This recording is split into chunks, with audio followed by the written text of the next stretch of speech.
하늘에 있는 것이나 땅에 있는 것이 다 그리스도 안에서 통일을 어떻게 한다고요?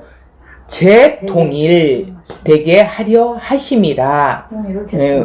여기 원어에 보면 다시 통일, 재통일라는 그 앞에 언어가 붙어야 돼요. 자, 그래서 모든 일을 그의 뜻의 결정대로 일하시니 이의 계획을 따라 우리가 예정을 입어 그 안에서 기업이 되었으니. 자, 우리가 이 말씀을 들었고 또 함께 나누고 했습니다. 자, 그러면 이 우리 본문에 있는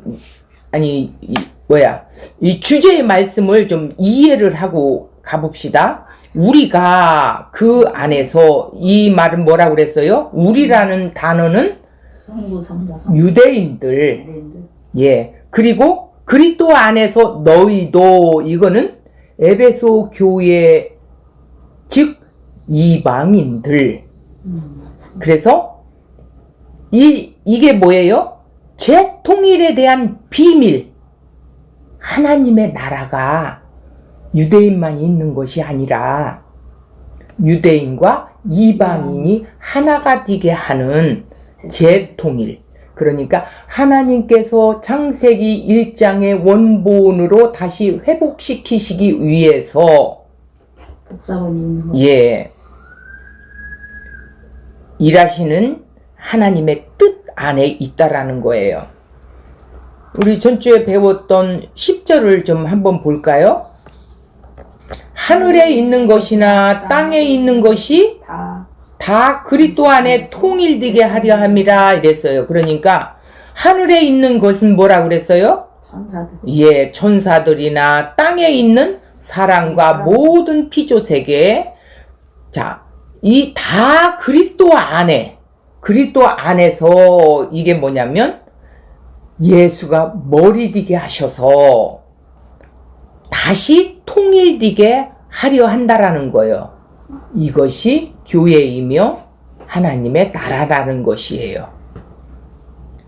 그러니까 그분의 통치를 받는 것이죠, 이제는.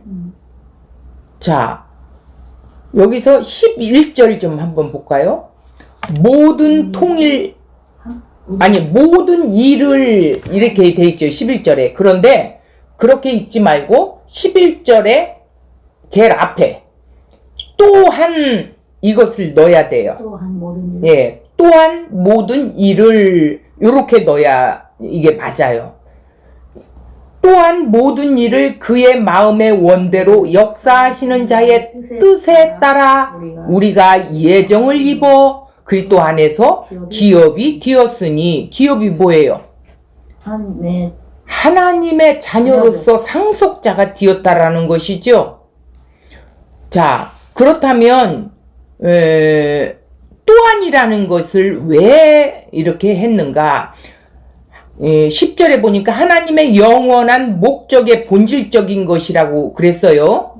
본질적인 것을 또한 생략이 되어 큰 어떤 부가적인 것을 말해주고 있는 거라는 거예요. 그러니까 신령한 모든 복음. 그래서 또한이 반드시 들어가야 된다, 이렇게 말하고 있습니다. 세상에 어떠한 일이 일어난다고 할지라도 지금 펼쳐 보이고 있으며 앞으로 계속 펼칠 무엇인가가 계속 있지요. 지금 하나님은 실행하고 계시니까 하나님의 그 계획과 그 실행이 확실하고도 더 크고 장엄한 거지요. 그러니까 8절에 보니까 성령으로 우리에게 지혜와 총명을 주셔서 이 아버지의 계획하고 실행하시는 이 장엄한 것을, 그 아버지의 뜻을 알게 해주신다는 거야. 뭘로? 하나님의 그 지식과 총명. 그러니까 우리 마음의 감정을 요동시켜서 깨닫게 하셔서 그렇게 하신다라는 거예요. 그러니까 지혜와 총명이 아니고서는 하나님 계획을 이해할 수 있을까요? 없을까요? 없죠. 그러니까 우리의 삶에서 멀리 떨어져 있는 무관한 것밖에는 안 돼요. 이해가 되지 않는다면. 그런데 하나님께서 그 계획을 실행하고 계시며 우리의 운명을 그 계획 안에서 수반되어 있음을 우리는 알아야 돼요. 11절에 그 계획을 이루어 나가시는 방법에 대한 말씀을 하고 있는 거예요. 11절 말씀이. 그래서 이제 상세한 국면 속에서 세상의 모든 것을 재통일하려는 하나님의 계획이 실행에 옮겨져서 이방인 에베소 교회에게 편지 쓴 것은 뭐예요? 하나님의 계획이 펼쳐나가고 행해가는 일부라는 거예요. 계속 진행되어 가고 있으니까요. 그래서 교회는 하나님의 범우주적인 계획, 곧 모든 영역 국면에서 조화롭게 활발하게 회복하려는 계획의 기관이라는 거예요. 자, 우리가 그 안에서 기업이 되었다. 11절 후반절에 그런 일이 어떻게 일어났는가? 자, 그 마음대로가 누구예요? 하나님 마음대로 역사하시는 자의 뜻을 따라 역사를 누가 하세요? 하나님이 그 위대한 계획 곧 온 우주 안에서 재통일을 하고 다시 어떻게 해요? 거느리신다라는 거예요.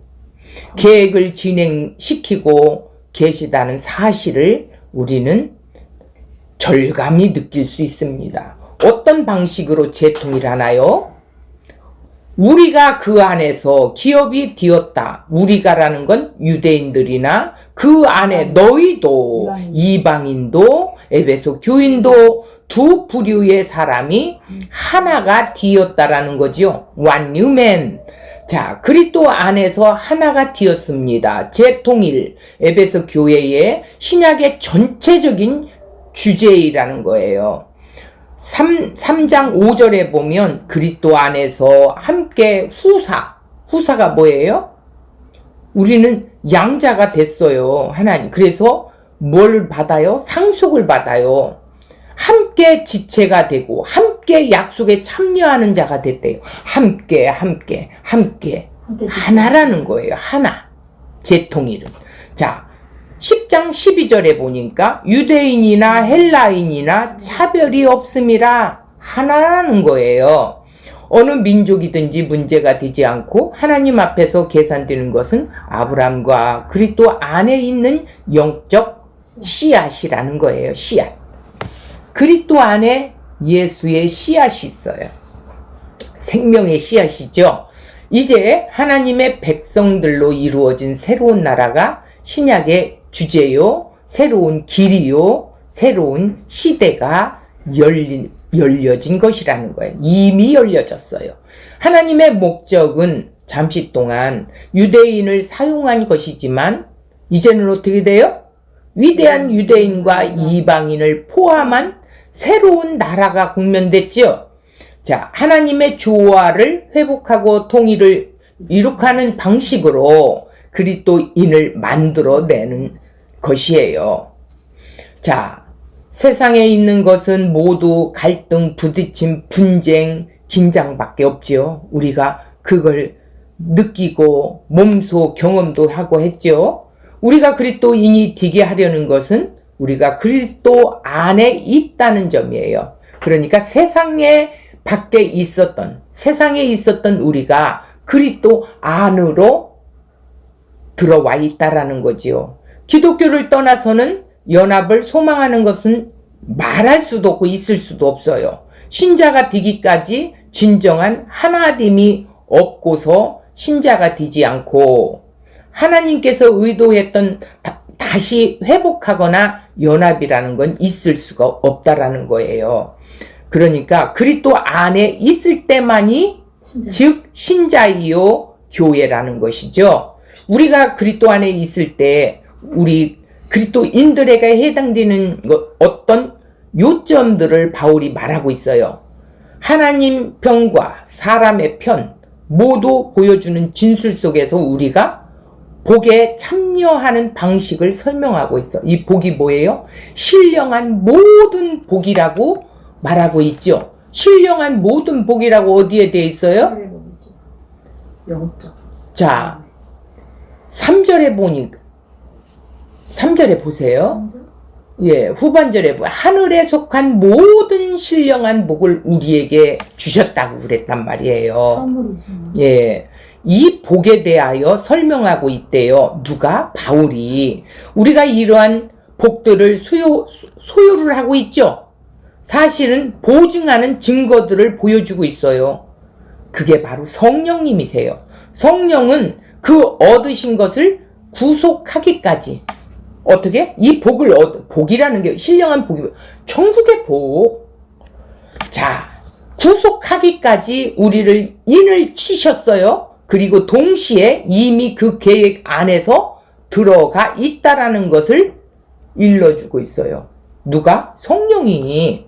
모든 것은 궁극적인 목적, 하나님의 영광을 찬송하게 하려 하심이라 이렇게 했는데, 이 하나님의 영광을 찬송하게 하려 한다라는 단어가 지금 6절에도 있고 12절에도 있고 14절에도 있습니다. 자, 유대인과 이방인을 화해시킨 유일한 것은 그들을 함께 그리스도 안에서 그리스도인들이 되게 한다는 사실입니다. 신자가 되는 것은 그리스도와 새로운 관계를 맺는다는 것은 그리스도 안에 있다는 것을 의미하고 있죠. 그죠? 다른 말로 하나님께서는 사람들을 새로운 관계로 들어가게 함으로써 유대인과 이방인을 화해시킨다라는 거예요. 세상에 있는 모든 고통은 나라 간, 개인 간 그 관계에 실패하였기 때문이죠. 그래서 자, 이 유대인과 이방인 사이 중간에 막힌 담은 유대인이 보는 입장이 따로 있고 이방인이 보는 입장이 따로 있었어요. 유대인들은 율법을 지키는지 영화롭게 하는지 관심을 갖지 않고 율법을 가졌다는 그 자랑, 나는 선민이야 라는 것을 그들은 어떻게 하고 있어요? 자부하고 있죠. 다른 나라 사람들을 이스라엘 밖에 비웃어버려요. 개로 여기기도 하고, 예, 세상에 하나님도 없고 뭐예요? 모든 자들을 자기 외에는 조롱거리일 뿐이에요. 그래서 헬라인은 학식과 지적, 아리스토텔레스는 소크라테스, 플라톤, 인생 문제들을 들여다보고 논리를 정교화시키기도 해요. 그런데 유토피아를 위한 나름의 계획을 만들기도 하고요. 유대인과 다른 사람들을 야만인이라고도 이렇게 합니다. 자신이 우월하다고 자신을 자랑하고 유대인과 이방인이 서로 어떻게? 충돌하는 사이에 담이 형성되어 서로 나누어지는 분쟁이 있습니다. 자, 오늘날에도 철의 장벽이 있죠? 중간을 막아 서로 각자가 자기 편만을 생각하고 분쟁과 분리와 분행을 어떻게 가득한 세상으로 이 인간들이 더 만들어가고 있습니다. 교회가 해야 할 일은 뭘까요? 기독교 교훈을 오늘날의 여러 난제에 적용시키는 것이 아니라는 거예요. 어떤 사람도 그리스도인이 먼저 되기 전에 뭐를 해요? 그리스도인의 삶은 살 수가 없어요. 그러니까 먼저 그리스도인이 되어야만이 삶을 살 수 있다라는 말이죠. 선한 일을 하기 전에 먼저 그리스도 안에서 지음바 되어야 한다라는 거예요. 행동하기 전에 먼저 살아남이 있어야 된다라는 거예요. 그렇지. 죽은 사람은 행동할 수가 없기 때문이에요. 허물과 죄로 죽어있는 사람은 그리스도의 교훈을 실천할 수 있어요? 없어요? 죽은 자가 어찌 실천할 수가 있겠습니까? 누가 살려주어야겠죠. 그리스도 안에서 함께 하나 되고 새로운 관계가 이루어지고 있을 때에만 그 기독교 교훈을 역사가 흘러가고 있는 거죠. 유대인과 이방인이 함께 하나가 되어 하나님 앞에 무릎을 꿇고 어떻게 해요? 환영하며 기도하며 나가게 되는 거지요. 그것이 즉 그리스도인이라는 거예요. 그리스도께서 십자가에 죽으시기 위하여 오셨어요. 그리고 부활하여 사셨어요. 그리고 복음을 천국의 비밀을 가르쳤어요. 유대인과 이방인을 위해 다시 살아나셨다라는 것입니다. 누가? 예수가. 유대인은 자랑하던 그 율법에 의하여 정죄를 당했습니다. 바울은 율법의 참된 의미와 율법의 영적인 성격을 알고 십자가의 의미를 알았을 때야 온 세상은 하나님 앞에 죄를 범하였고 의인은 하나도 없다, 이렇게 알게 되었다라는 겁니다. 헬라인도 하나님 보기에 다 같은 죄인이며 정죄받고 죄 짓는 면에서까지 하나도 둘 다 자랑할 것이 하나도 없습니다. 복음은 이렇게 유대인이나 이방인이 다 예수의 피로만 구속받아 하나님과 화해할 수 있으며 그의 피로 서로 간에 화평을 이룰 수 있다는 것을 말하고 있어요. 철학도 율법도 화해를 이끌 수가 없고 오직 그리스도만이 둘 다 화해를 이루게 하신다는 것입니다. 그들은 다 같이 그리스도 안으로 들어감을 얻은 자가 됐고 이 생명으로 이끌어줄 힘과 능력이 필요로 하는 존재들이지요. 같은 생명, 같은 새로운 본성을 받았어요. 그리스도께서 그 둘 안에 계시고 있기 때문이에요. 둘 다 그리스도 안에 있습니다. 그래서 모두 함께 그리스도 안에서 새로 지음을 받았고 거듭난 자가 된 것이죠. 그래서 우리가 그 안에 너희도 하나가 되었다, 이 소리예요. 예.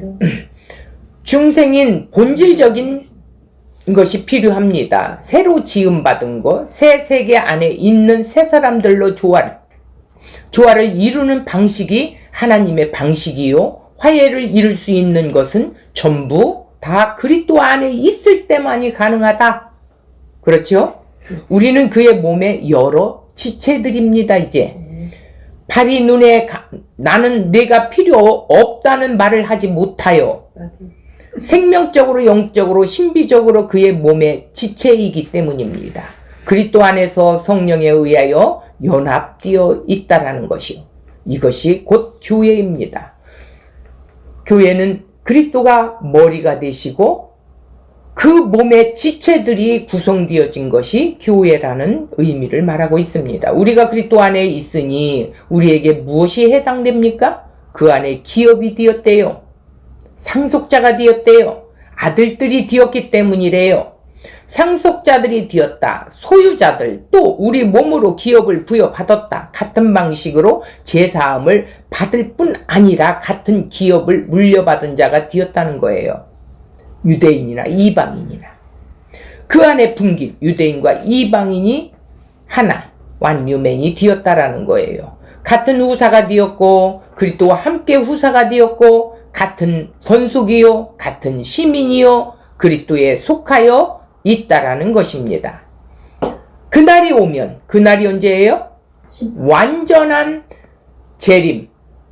그때는 생명과 심판으로 오시는데 그리스도 안에 있는 자는 생명으로, 또 심판의 그리스도 밖에 있는 자들은 영원한 불못 지옥으로, 예, 마귀가 멸망의 못에 영원히 던져지고 온 우주는 온전한 조화가 회복되는 것이 재통일이 된다라는 의미입니다.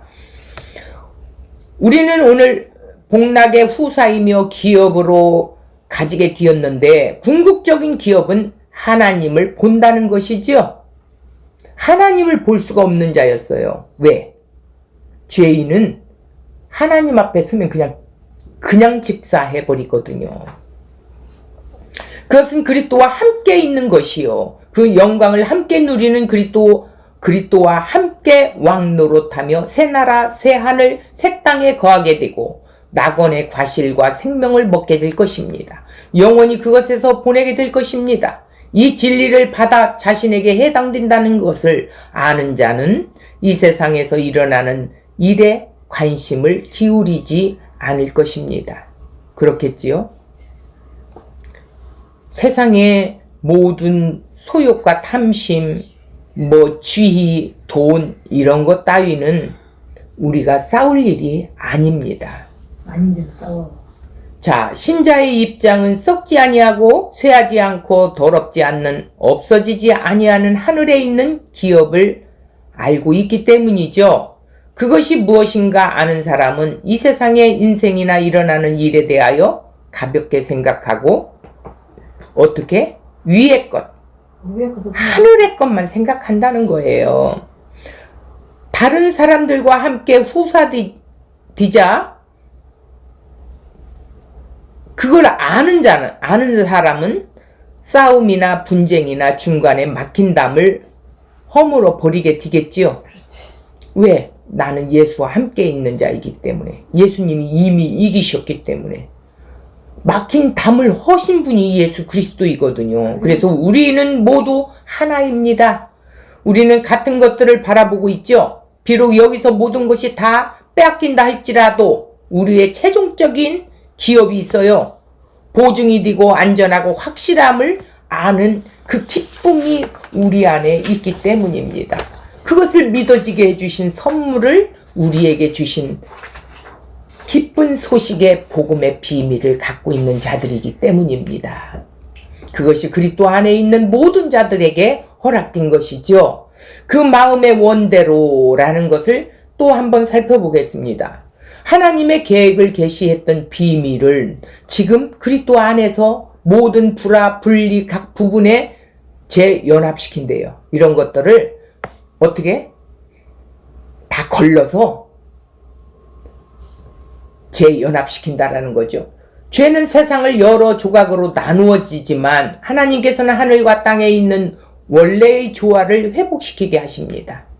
때가 찬 경륜의 그리스도 안에 통일이 되게 하려는 것이 하나님께 가지신 목적입니다. 잠깐만요.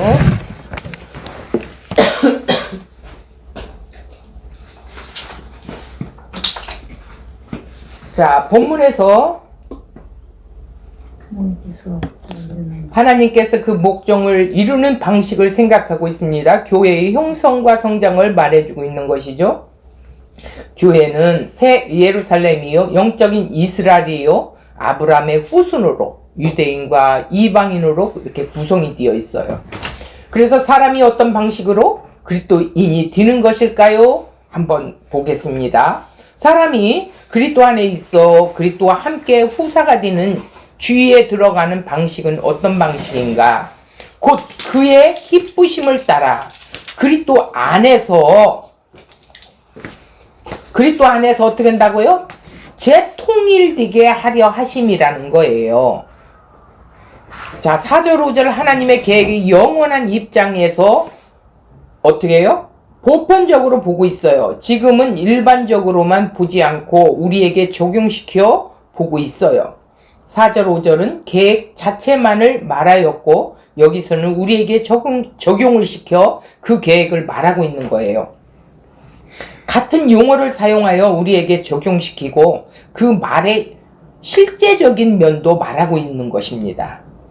선입견, 색안경을 쓰고 성경을 보게 되면 안 되겠지요? 안 되지.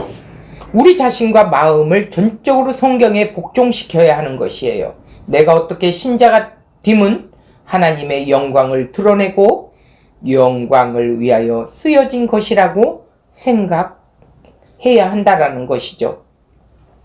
자신은 구원을 받은 자격이 전혀 없는 자였어요. 그럼에도 불구하고 구원은 우리에게 주어졌어요. 그분의 뜻대로, 예정하신 뜻대로요. 내가 가지고 있는 특별한 성격 때문에 그리스도인이 된 것이 아니에요. 맞아요. 어떤 것을 행하지 않았기 때문에 나는 아무것도 아닙니다. 아니요. 신자가 된 것은 모두 전적인 하나님께로부터 온 것이지 우리가 무엇을 해서가 아닙니다. 자신에게 영광을 돌리는 것도 자신을 자랑하지 말아야 합니다. 구약에서 구원을 하나님께 속한 것이라고 했어요.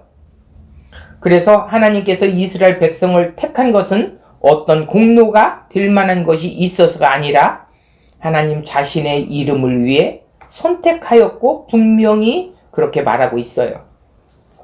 하나님의 영광을 위하여 나타나게 하기 위해였다라는 거예요. 아브라함을 부르고 난 그 이후의 구약 이야기는 다 하나님께 속한 것입니다.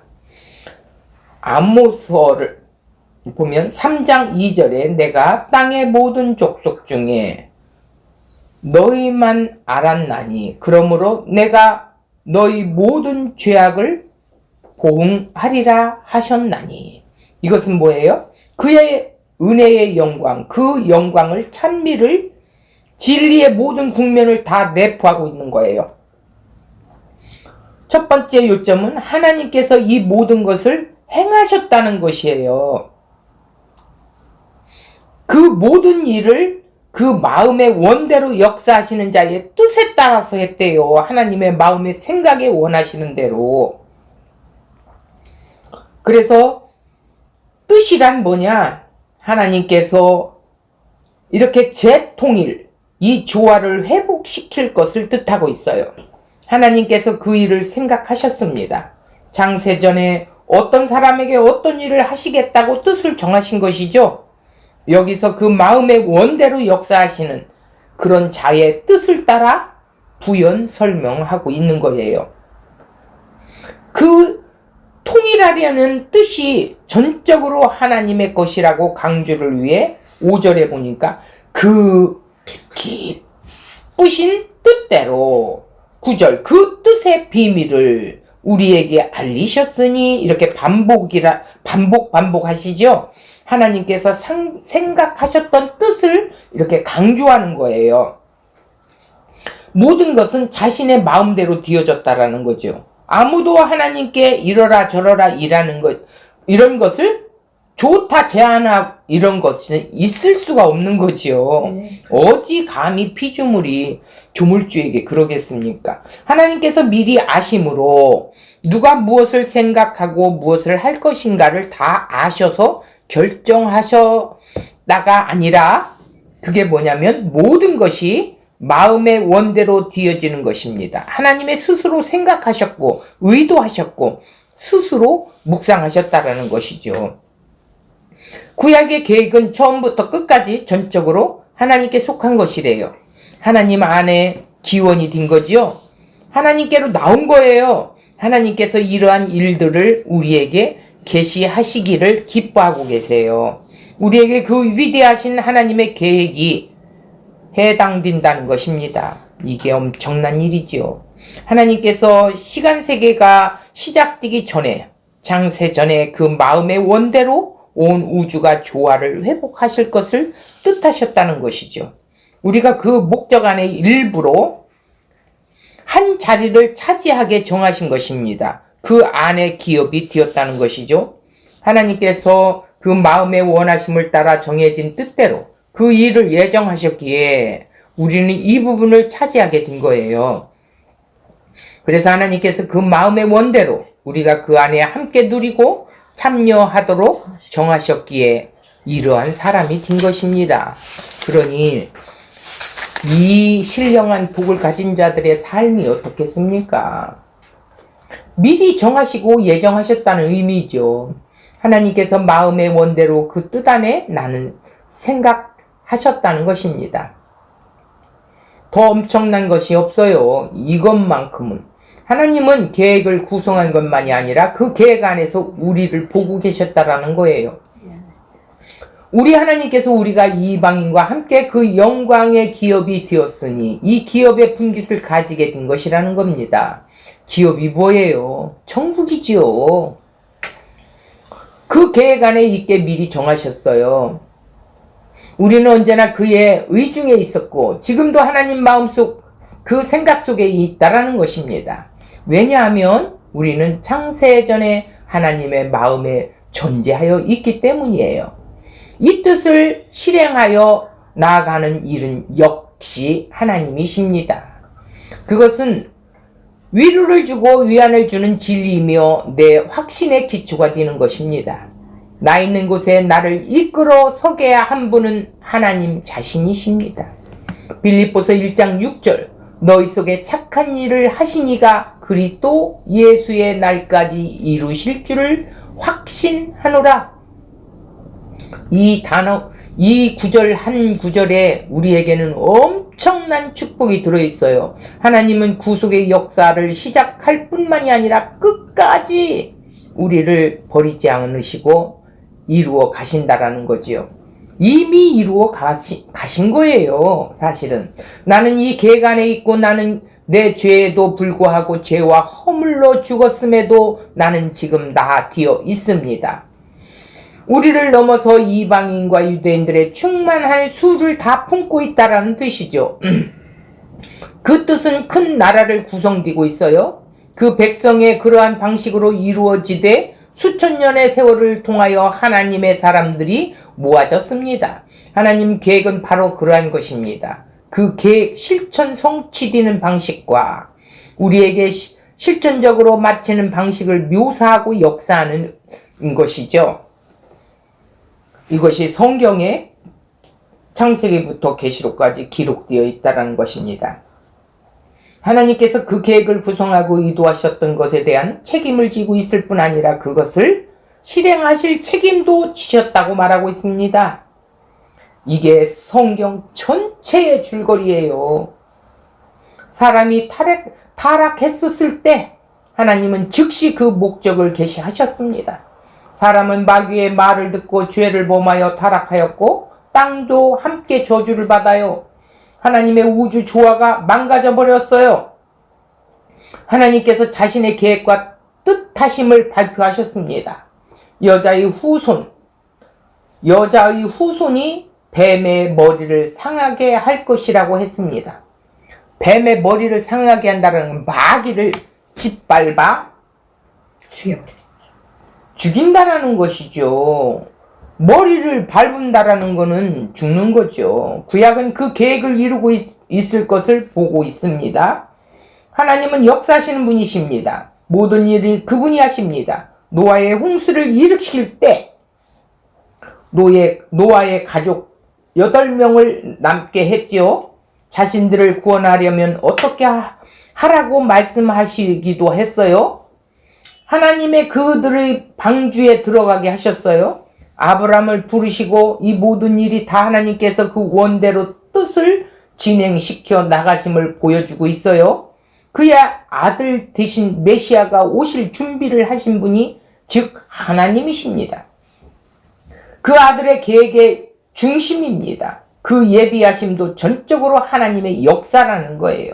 하나님의 계획이 유대인에게만 해당된다면 그 계획은 실패로 끝나지만 그러나 그것을 실행해 나가시는 이는 즉 하나님이시기 때문입니다. 그래서 드디어 때가 왔어요. 하나님께서 지금도 그 아들을 통하여 계획을 진행시켜 나가고 있기 때문입니다. 아들이 구원을 이루시려 오셨다는 것이죠.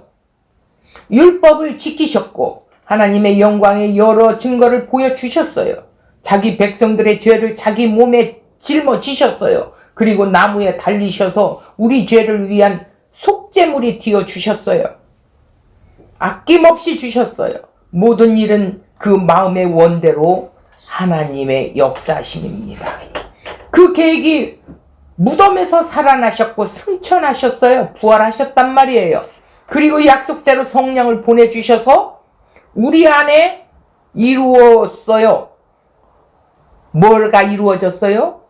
이제는 우리가 성전이 되었어요. 그분과 임마누엘이 되었다라는 거예요. 함께 거처가 되어 함께 산다라는 거예요. 그렇지 않다면 우리 중에 어떤 사람도 그리스도인이 되지 못합니다. 우리를 그분이 살리셨기 때문입니다. 그가 우리 죄를 어떻게 했어요? 깨트리셨어요. 거듭나게 했습니다. 그의 성령을 우리 안에 거하시게 보내신 이도 즉 하나님이시라는 거예요. 그렇지 않으면 하나님께 속한 것들을 이해하지 못합니다. 처음부터 하나님은 그 체계와 목적을 수행하고 계시고 있는 것입니다. 로마서 8장 28절 우리가 알거니와 하나님을 사랑하는 자 곧 그 뜻대로 부르심을 입은 자들에게는 그 뜻대로 부르심을 입은 자들, 택한 자들을 말합니다. 모든 것이 합력하여 선을 이루리라. 역사한다, 이룬다 같은 용어예요. 이 모든 것은 그 하나님의 그분의 처음부터 끝까지 이루시는 분이라는 것을 말씀하고 있습니다. 우리가 어찌하여 세상 사람들이 행하는 바대로 세상적인 삶을 영위하지 않는지 그 까닭을 우리는 지금 설명합니다. 우리는 세상보다 나은 것이 하나도 없어요. 야곱이 에서보다 나은 것도 없었어요. 사람 자체로만 본다면 에서가 야곱보다 훨씬 더 착하고 멋진 훌륭했던 사람이라고도 볼 수 있겠어요. 세상의 관점으로 본다면. 그러나 구원은 우리 안에 있는 것으로 기초한 것이 전혀 아닙니다. 그것은 전적인 하나님의 뜻하심의 열매일 뿐입니다. 그 마음대로 역사하시는 자의 뜻을 따라 하나님의 계획의 열매라는 것이죠. 우리가 그러니까 그 하나님의 뜻 안에 역사하시는 역사 속의 열매로 하나님의 기업이 된 거라는 겁니다. 그래서 오늘 이 10절과 11절을 다시 한번 반복한 것은 우리가 그 안에서 너희도 이게 뭐냐면 유대인과 이방인이 재통일시키는 그 하나님의 비밀, 감춰졌던 그 비밀을 어디 안에서? 그리스도 안에서 어떻게? 성령을 통하여 어떻게 한다고요? 지혜와 총명으로 우리가 이것을 알게 해주셨다라는 거예요. 성령을 통하여. 오늘 이 말씀을 다시 한번 우리에게 뒤새기면서 하나님의 은혜가 얼마나 크고 놀랍고 형용할 수 없는 단어이자 우리는 그런 사랑을 받은 자라는 것을 다시 한번 오늘 상기하시는 그런 시간이 되었으면 좋겠습니다.